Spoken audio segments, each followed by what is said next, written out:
শাবান মাস চলছে। এই শাবান মাসের একেবারে শুরুর দিকে আমরা আছি। রমাদান মাস আর কয়েকদিন পরে ইনশাআল্লাহ শুরু হয়ে যাবে। শাবান মাসে আমাদের প্রিয় নবী সাল্লাল্লাহু আলাইহি সাল্লাম বেশি বেশি নফল রোজা রাখতেন। শাবান মাসের শেষের দিনগুলো ছাড়া বাকি পুরো মাসের বেশিরভাগ দিন নবী সাল্লাল্লাহু আলাইহি সাল্লাম রোজা রাখার চেষ্টা করতেন। শুরুর দিকে, মাঝের দিকে প্রায় প্রতিটা দিনই তিনি রোজা রাখার চেষ্টা করতেন। এই জন্য তার সেই সুন্নতকে অনুসরণ করে আমরাও রমজান মাস শুরু হওয়ার আগে থেকে নফল রোজা রাখার চেষ্টা করব ইনশাআল্লাহ। চেষ্টা করব তো ইনশাআল্লাহ। বেশি না পারেন 2, 4, 5টা 7টা, যার যতটুকু তৌফিকে কুলায় সে কয়টা নফল রোজা রাখবেন। কারণ নফল রোজার শ্রেষ্ঠ মাস শাবান মাস। এই মাসে বেশি বেশি নফল রোজা নবী সাল্লাল্লাহু আলাইহি সাল্লাম কেন রাখতেন?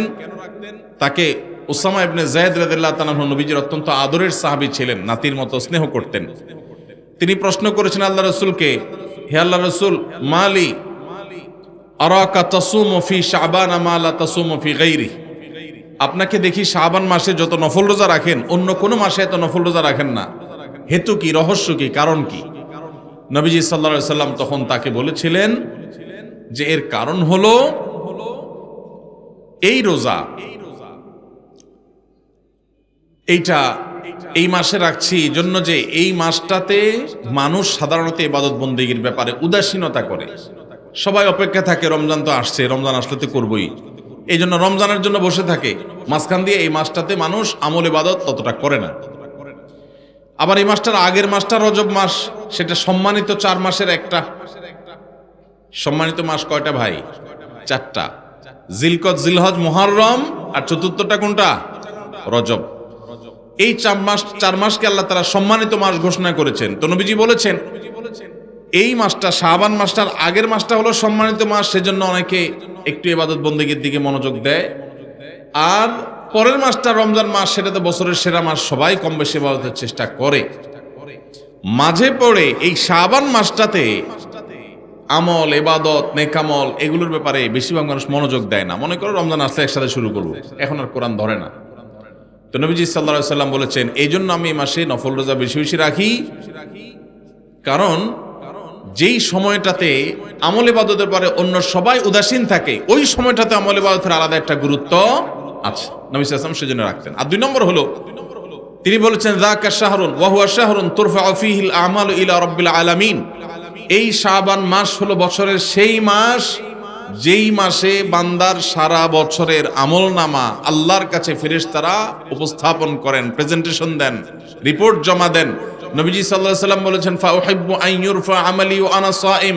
তো আমি চাই আমার আমলনামা যখন আল্লাহর কাছে পেশ করা হবে, আমি তখন রোজাদার যেন থাকি।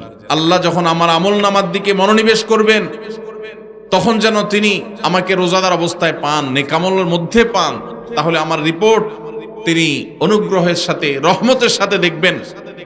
এই জন্য আমি এই মাসে নফল রোজা রাখি। তাহলে 2টা কারণ পাওয়া গেল। এছাড়াও এই মাসে বেশি বেশি নফল রোজা রাখলে রমজান রোজা রাখা সহজ হয়, প্রস্তুতিমূলকভাবে প্র্যাকটিস হয়ে যায়। হঠাৎ করে রমজান রোজা শুরু হয়ে গেলে অনেকের অভ্যাস, খাদ্য অভ্যাস একরকম থাকে, রুটিন চেঞ্জ হয়ে যায়, কষ্ট হয়। তো এই মাস থেকে কিছু কিছু রোজা রাখলে রমজান রোজা রাখাটা আপনার জন্য সহজ হবে। আমার নবীজি সাল্লাল্লাহু আলাইহি সাল্লাম এই মাসে বেশি বেশি নফল রোজা রাখতেন। আমি বেশি বেশি না পারলে অন্তত কম কম হলেও রাখবো ইনশাআল্লাহ। একটাও রাখবেন না এই মাসে, শুধু রমজান আসলে রাখবেন ইনশাআল্লাহ। শাবানে একটাও যারা রাখবেন না নিয়ত করছেন তারা হাত তোলেন। নাই? ওয়াজ মনোযোগ দিয়ে শুনছে, বোঝা গেছে, ধরা পড়ে নাই তো। চালাক মানুষ নরসিংদীর, মাশাআল্লাহ। আমি তো ভাবছি হুদায় 2-4 জন হাত তুলে ফেলবে, কারণ ওয়াজ মাহফিলের একটা রোগ হলো বুঝাও হাত তোলে, না বুঝাও হাত তোলে। আরেক রোগ হলো এইটা, বুঝাও ঠিক বলে, না বুঝাও ঠিক বলে। এইটাও ঠিক, দেখছেন নি? এইটাও বলে ঠিক। আপনারা কি বুঝে ঠিক বলবেন না বুঝে ঠিক বলবেন? যতক্ষণ থাকবেন মনোযোগ দিয়ে শুনবেন, আগে থেকে নিয়ত করবেন যা শুনবো সেটা বাড়ি নিয়ে যাব, আমল করব, বউ বাচ্চা, মা বোন, অন্য সবার সাথে শেয়ার করব। চেষ্টা করা যাবে না ইনশাআল্লাহ? তাহলে এই যে শাবান মাসে নফল রোজা, এটা আমাদের সমাজের থেকে অনেক সময় অনেকটা হারিয়ে গেছে। খুব একটা রাখে না মানুষ, ওই শবে বরাতে রাখে কেউ কেউ, আর কোনো রোজা রাখার খোঁজ খবর নাই। অথচ এই মাসেই নফল রোজা বেশি বেশি রাখা দরকার। আমরা আজকে জানলাম, আমল করব। দ্বীনের ইলম যে জেনেছে সে ঠেকেছে, যে জানে নাই সে ঠকেছে। যে জেনেছে সে ঠেকে গেছে, মানে জেনে গেছে, এখন আমল না করলে তো মাইর হবে, জানি আমল করলা না কেন? তাহলে বলবেন না জানাই তো ভালো ছিল। যে জানে নাই সে ঠকে গেছে, সে কপাল পোড়া, একটা সুযোগ হাতছাড়া হয়ে গেছে। আর যে জেনে গেছে সে ঠেকায় পড়ছে, জানছে যেহেতু, এখন তাকে কি করবে? আমল করতে হবে। আমল করলে কি আমাদের লাভ না আল্লাহর লাভ? আল্লাহর কোনো ঠেকা আছে? আমরা হলাম পোলাপানের মতো। পোলাপান দেখবেন মায়েরা খাবারের বাটি নিয়ে নিয়ে পিছনে পিছনে ঘুরে, বাবা খা খা। বাবা জিকির করতে করতে বেচারির মুখ দিয়ে ফেনা উঠে যায়, ঘুরতে ঘুরতে শেষ। ছেলে খাবে না, উল্টা ঝাড়ি মারে। ভাবখানা এমন, খাইলে মায়ের স্বাস্থ্য ভালো হবে। আসলে কি তাই? মা বাবা আদর করেন, স্নেহ করেন সন্তানদেরকে, সেজন্য কষ্ট করে হলেও সন্তানকে ভালো জিনিসটা খাওয়াতে চেষ্টা করেন। যদিও আমাদের মায়েদের এই চেষ্টাটা আরো বেশি প্রশংসনীয় হবে যদি মায়েরা যতটা চেষ্টা করেন বাচ্চাকে খাওয়ানোর জন্য, এর চেয়ে বেশি চেষ্টা যদি করতেন হালাল খাবার দিচ্ছেন কিনা সেই বিষয়ে মনোযোগ দিতে, তাহলে এই সন্তান শুধু সন্তান হতো না, এটা ফেরেশতা হইতো। এই সন্তান বাবা মার সবচেয়ে বাধ্যগত সন্তান হতো। এই সন্তান নয়ন জোড়ানোর মতো সন্তান হতো। এখন আমাদের ঘরে ঘরে কুলাঙ্গার সন্তান ভরে গেছে। বেশিরভাগ ফ্যামিলিতে বাবা মার চক্ষু শীতলকারী সন্তান নাই। আজকে একটা বিশ্ববিদ্যালয়ের সাবেক ভিসি, তিনি আজকে বলছিলেন যে আমার বাবা আমাদেরকে ছোটবেলায় যখন খেলতে বের হতাম, স্কুল কলেজে পড়ার সময় বলতেন মাগরিবের আগে আগে বাসায় আসবা, এবং আমরাও সেটা আমল করতাম। এসে মাগরিবের নামাজ পড়তাম, পড়ে পড়ালেখা করতে বসতাম। আমার ছেলেকে আমি একই কথা বলছি, আমার মনে আছে আমার বাবা কি বলেছেন আর আমি কি রিঅ্যাক্ট করেছি আমি জানি। এখন ছেলেকে বললাম একই কথা, বাবা মাগরিবের আগে বাসায় আসতে হবে। ছেলে আমাকে জবাবে বলছে, কেন বাবা, কেন মাগরিব পর আসতে হবে? ওয়াই? আমার বন্ধু বান্ধব সবাই তো মাগরিব পর পর্যন্ত খেলে, কই কারো বাসা থেকে তো এত চাপ দেয় না, তুমি এত জোরাজুরি করো কেন? তো আমি তার কথা শুনে বললাম, আপনার বাবা, ওই ভদ্রলোককে বললাম, আপনার বাবা আপনাকে এত বেশি খাবার নিয়ে পিছনে পিছনে দৌড়াইতে পারে নাই, আপনি আপনার ছেলে পিছনে যতটা দৌড়াইছেন। উনি বলেন সঠিক। আমি বললাম, আপনার বাবা আপনাকে প্রতিবেলা এত মাছ গোশ খাওয়াইতে পারে নাই, আপনি আপনার ছেলেকে যত বেশি মাছ গোশ খাওয়াইতে পারছেন। আপনি একটা বিশ্ববিদ্যালয়ের ভাইস চ্যান্সেলর মানুষ, আপনি আপনার ফিনান্সিয়াল ক্যাপাসিটি খুব বেশি হওয়ার কারণে ছেলেকে শহরে রেখে যত তুলতুলে জীবন দিতে পেরেছেন, আপনার বাবা আপনাকে এতটা সুখ দিতে পারেন নাই।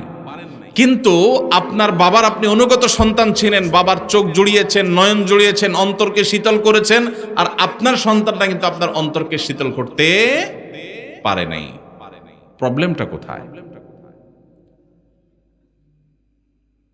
আমরা যারা আমাদের বয়সী যারা আছেন এখানে, বা আরো যারা সিনিয়র মুরব্বীরা আছেন এখানে 45, 50 বা আরো উপরে, আমাদের অনেকের বাবা মা 3 বেলা ভালো করে খাবার দেওয়া আমাদেরকে তাদের জন্য কষ্টকর ছিল। কিন্তু এরপরেও আমরা বাবা মার প্রতি এতটা অনুগত, বাবা মাকে আমরা অনেক ফিল করি, অনেক মিস করি। বেঁচে থাকলেও ফিল করি, আর মরে গেলে আরো বেশি মিস করি, ফিল করি। কিন্তু এখনকার যে আমাদের সন্তানরা, এই সন্তানরা আমাদের বাবা মা আমাদের জন্য যতটা করতে পেরেছেন, এদের জন্য আমরা এর 3 গুণ করার পরও তারা আমাদের বাবা মার প্রতি আমরা যতটা অনুগত, আজকালের সন্তানরা আমাদের প্রতি ততটা অনুগত না। কারণটা কি ভাইরা আমার? সবই তো দিয়েছি, সবই দিয়েছি। আমার বাবা মা যা দিতে পেরেছে আমি তার চেয়ে বেশি দিয়েছি। তাহলে কৃতজ্ঞতা আদায় করতে গিয়েও তো অন্তত আমি আমার বাবার মধ্যে যতটা অনুগত, সন্তান আরো বেশি অনুগত হওয়ার কথা ছিল, কিন্তু হচ্ছে না। এর কারণ কি? এর কারণ বিশ্লেষণ করা অনেক লম্বা আলোচনার ব্যাপার, একক কোনো কারণ এখানে বলা কঠিন, অনেকগুলো কারণ রয়েছে। এর ভিতরে একটা কারণ হলো আমাদের এই সমাজ ব্যবস্থা, এটা পশ্চিমা সংস্কৃতি দ্বারায় এত বেশি প্রভাবিত হয়ে গেছে যে আমাদের সন্তানরা এখন তারা এদেশীয় সংস্কৃতি, এদেশে মানুষের কৃষ্টি, কালচার, সভ্যতা, এদেশের মানুষের তাহজিব, তামাদ্দুন এবং অ্যাজ এ মুসলিম ইসলামের যে কৃষ্টি কালচার, সেই জায়গা থেকে অনেক দূরে সরে গেছে। আমাদের তরুণদের একটা বড় অংশ তারা বিপদগামিতার দিকে চলে গেছে।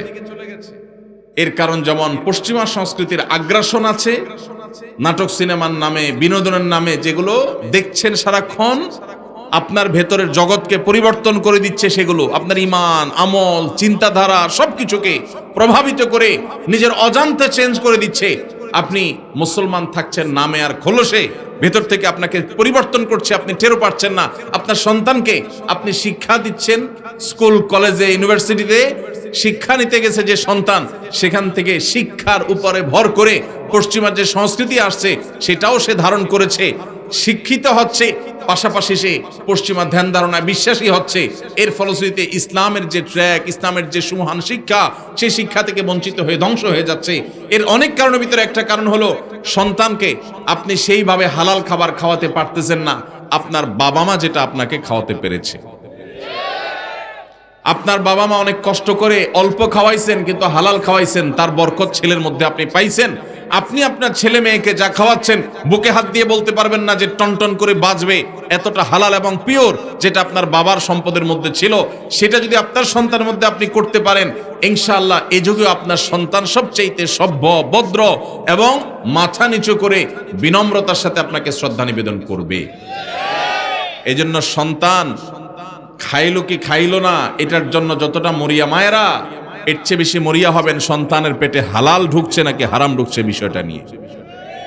আল্লাহ আমাদেরকে সেই তৌফিক দান করুন। ভাইরা আমার, তাহলে আমরা শাবানের নফল রোজার কথা বলছিলাম। এই নফল রোজাগুলো আমরা বেশি বেশি করে নিজেরা রাখবো, অন্যদেরকে রাখতে উৎসাহিত করব, অন্যদের মধ্যে প্রচার করব, জানাজানি করব। আগামী বছর আমাদের কাছে বলার দরকার নাই, আমি হয়তো মাহফিল আগামী বছর আসবো না, বাঁচবো না, হয়তো মাহফিল আদৌ হইল না, কিন্তু আল্লাহর কাছে যেন এটা বলার মতো থাকে। এই মাহফিল থেকে যাওয়ার সময় নিয়ত করে যাবো ইনশাল্লাহ আমলটা করব। ঠিক আছে না ইনশাল্লাহ? আল্লাহ আমাদের সবাইকে আমলের তৌফিক দান করুন। তো এই যে মা বাবার সন্তানের কথাটা যেখান থেকে আসলো, সেটা হলো আমরা শাবান মাসে বেশি বেশি রোজা রাখলে লাভ কি আমাদের না আল্লাহর? আল্লাহ কোরআনে বারবার আমাদের নেক আমল করতে বলছেন, নবীরা বারবার আমাদেরকে সতর্ক করছেন। এটা দেখে কোন জাহেল মানুষের মনে চিন্তা আসতে পারে যে ব্যাপার কি, আমরা আমল না করলে আল্লাহর কি? ভাইরা আমার, এটা হলো শিশু সুলভ চিন্তা। ওই যে শিশু, মা বাপ খানা খাওয়ানোর জন্য সারাদিন পিছে পিছে ঘুরে, আর সে মনে করে কিরে মার মনে কোনো ঠেকাটুকা আছে মনে হয়, মা মনে হয় বেতন টেতন পাবে, এই জন্য আমার পিছে পিছে ঘুরে মনে হয়। ওই ছেলে খাইতে চায় না, অথচ স্বার্থটা কি মায়ের না সন্তানের? সন্তানের। তাহলে মা এত কষ্ট কেন করছেন? মমতার কারণে, স্নেহের কারণে। মা বাবা সন্তানকে যতটা ভালোবাসেন, আপনার আমার রব, আপনার আমার মালিক আল্লাহ সুবহানাহু ওয়া তাআলা আমাদেরকে এর চাইতে অগণিত গুণ বেশি ভালোবাসেন। এত বেশি ভালোবাসেন যে বান্দা জাহান্নামে যাক আল্লাহ চান না। এই যে বিভিন্ন আমল আমাদেরকে আল্লাহ দিয়েছেন, এই আমলগুলো দিয়েছেন আমরা যেন জান্নাতে যাওয়ার পথ সহজ হয়, আমাদের সুগম হয়। সেজন্য এই জন্য ভাই, সমস্ত সুন্নাহগুলো, নবীজির আমলগুলো সব শিখে শিখে জেনে জেনে আমল করবো তো ইনশাআল্লাহ। শাবান মাসে নফল রোজা রাখবো তো ইনশাআল্লাহ। অন্তত 2টা রোজা হলে ওরা রাখবে, নিয়ত করছেন, একটু হাত তোলেন। আল্লাহ আমার ভাইদের সবাইকে আপনি আমল করার তৌফিক দান করেন। মালিক আমাদের সবাইকে আপনি আমলের তৌফিক দান করেন, আমাদের সবাইকে জান্নাতে যাওয়ার তৌফিক দান করেন। মাশাআল্লাহ, মাশাআল্লাহ।